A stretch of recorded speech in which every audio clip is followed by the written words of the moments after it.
And since we're all facing this like technology overwhelm all the time, isn't it just nice to know that at least some of it is automated and working in the background, and you've got the processes in place? So when the next wave of technology comes, it's not a pile on, right? Right. And I think that there's just so much to think about in the way of digital marketing content.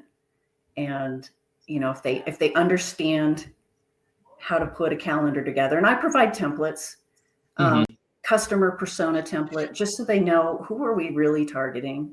We have to think about that. You might have some vague idea, but have you ever sat down and just looked at, like, what are my best clients and why did it work so well? And turn them into one of your client personas, because you probably have several client personas depending on what you do. And you really need to know who you're talking to. So we think really hard about that. And then we think about the business owner's own values and the mission and the goals that they have, and put the messaging together that reflects that and then targets that particular audience. So there's a lot that goes into it initially. And I think that looking at those details really, really matter.